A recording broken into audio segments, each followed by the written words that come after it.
Hi guys, Ansar this side. तो आज की इस वीडियो में हम सीखेंगे कि आप OTRS हेल्प डेस्क सॉफ्टवेयर कैसे अपने सर्वर पे इंस्टॉल कर सकते हो। तो OTRS का फुल फॉर्म ही होता है open source ticket request system.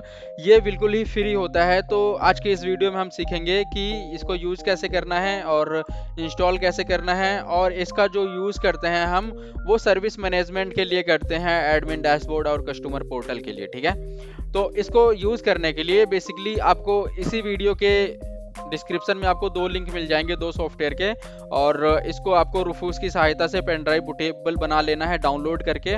उसके बाद ये पेन ड्राइव आपको अपने सिस्टम में लगानी है और बूट कराना है। आप इसको VM पे भी बना सकते हो। तो जस्ट हम अपना पेन ड्राइव बूट करा लेंगे, या फिर अगर आपने VM पे बना रखा है तो आप जस्ट VM ओपन कर सकते हो। और यहाँ पे ऐसा कुछ आएगा स्टार्ट करने के बाद। तो हमें जस्ट एंटर प्रेस करना है।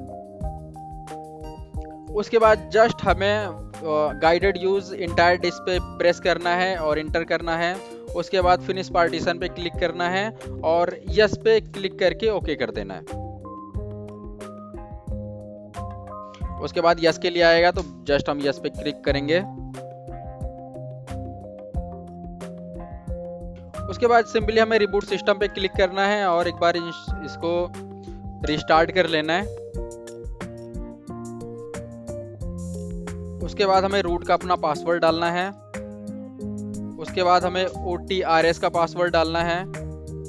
और OTRS का जो डिफ़ॉल्ट जो अकाउंट बनेगा वो रहेगा root@local host। ठीक है, तो ये आपको याद रखना है, ये आगे चल के काम आएगा।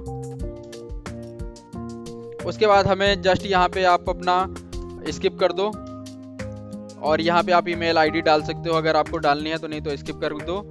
और सिक्योरिटीज अपडेट रिकमेंडेड है, मैं स्किप कर रहा हूँ।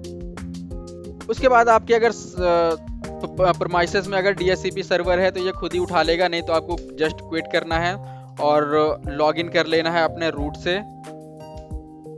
और यहाँ पे कुछ एडवांस मेनू आएगा तो हमें नेटवर्क पे जस्ट क्लिक करके स्टैटिक IP डाल लेनी है और एक्सेस कर लेना है। ठीक है, तो हम जस्ट ये वाली जो IP हमें मिली है इसको हम डालते हैं अपने क्रोम में और कुछ हमारे पास ऐसा आ जाएगा। अगर आप एजेंट हो या फिर एडमिन हो तो आपको लॉगिन करना है एडमिनिस्ट्रेटिव से। अगर आप कस्टमर हो तो आपको लॉगिन करना है कस्टमर से। ठीक है, ये आप लिंक सेपरेट आप डिस्ट्रीब्यूट कर सकते हो। तो सिंपल सा हम क्लिक करेंगे एडमिनिस्ट्रेटर पे, ऐसा कुछ आएगा तो हमें जस्ट एडवांस करके प्रोसीड टू करना है। हमारे पास कुछ ऐसा खुल के आ जाएगा। तो हमारा जो था यूज़र ID हमारा था root@local host और हमारा पासवर्ड।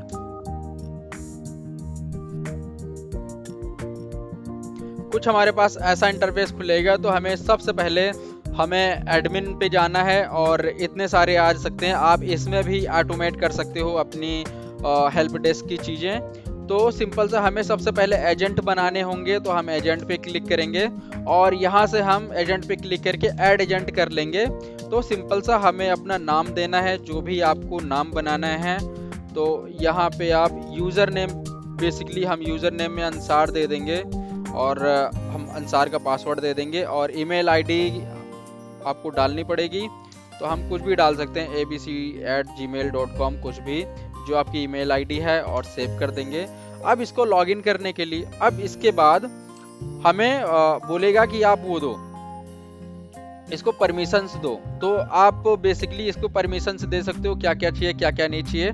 और परमिशन देने के बाद जस्ट सेव पे क्लिक करना है और आपका जो एजेंट है वो बन जाएगा। अब इसको लॉगिन करने के लिए सिंपल सा हम अगर हम इसको कस्टमर में लॉगिन करेंगे तो ये लॉगिन नहीं होगा, क्योंकि हमने सिर्फ इसके लिए बनाया है। ठीक है, तो हम जस्ट अपना यूज़र नेम पासवर्ड डालेंगे और लॉगिन कर लेंगे। लॉगिन करने के बाद आपको कुछ ऐसा इंटरफेस आएगा। तो ये एडमिन अकाउंट ही है तो सेम ही आएगा। तो अब उसके बाद आपको ईजिली फिर से इसी में जाके सेटिंग में जाके आपको कस्टमर बनाना पड़ेगा। अब कस्टमर में बनाने से पहले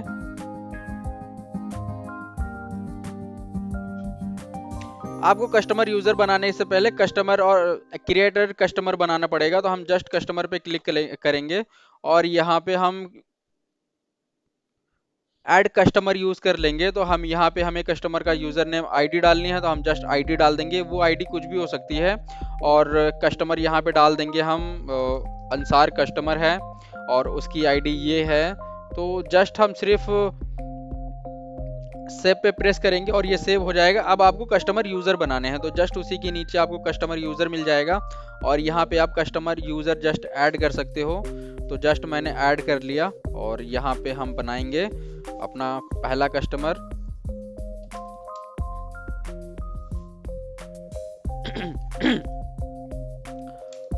और यहाँ पे हम बनाएंगे अपना पहला कस्टमर। तो अंसार पहला कस्टमर है, तो उसकी यूज़र आईडी भी हम अंसार बना चुके हैं, तो अब हम अफसार ट्राई करेंगे। तो हमारी यूज़र आईडी आ गई अफसार की, तो हम जस्ट पासवर्ड भी सेम दे देते हैं और उसके बाद इसका afsar@gmail.com में सेलेक्ट कर लूँगा। अब ये यूज़र आईडी, अब जो आपने यूज़र आईडी बनाई है, जैसे ही आप यूज़र आईडी पे प्रेस करोगे ये आ जाएगा। तो जस्ट हमें नीचे चलना है और कुछ डालने की ज़रूरत नहीं है, बस आप सेव कर दो। अब जस्ट इसी को हमें कॉपी करना है, इसी लिंक को, और यहाँ हमें कस्टमर पे जाना है और यहाँ पे अब हम कस्टमर से लॉगिन कर सकते हैं। तो हमारा कस्टमर था अफसार, यूज़र आईडी, और हम इजली उसका पासवर्ड डाल के, अफसार का पासवर्ड डाल के हम लॉगिन कर लेंगे। जस्ट हमें अब हम हो गए हैं कस्टमर, ठीक है। तो कस्टमर होता है कि वो, अब हम हो गए कस्टमर, तो कस्टमर का काम होता है कि अगर उसको कोई भी प्रॉब्लम आती है तो वो टिकट जनरेट करेगा। तो जस्ट हम क्रिएट जनरेट पे क्लिक करेंगे और यहाँ पे हम भेज देंगे, हम जस्ट टिकट जनरेट करेंगे। तो टिकट जनरेट करने के लिए हमें कुछ भी सिलेक्ट कर लेना है। यहाँ पे I have some issue in laptop लिख देना है हमें, और यहाँ पे भी हमें सेम ही देना है। जस्ट हम सबमिट करेंगे। एक हमने इशू सबमिट करा और वहाँ पे आईटी के पास जो भी आपका बंदा रहेगा वहाँ पे कस्टमर डैशबोर्ड पे उसको शो हो जाएगा कि किसी ने यहाँ पे टिकट जनरेट करी है। तो जस्ट वो टिकट पे जनरेट पे क्लिक करेगा और वो इजीली अपना देख सकता है कि उसको टिकट कहाँ से आई है। हम इजीली देख सकते हैं कि टिकट कहाँ से आई है और यहाँ से उसको हम रिस्पॉन्स भी कर सकते हैं और क्लोज भी कर सकते हैं अगर आपका टिकट हो गया है तो ऐसे हम यूज़ करते हैं कुछ इस फ्री सॉफ्टवेयर का।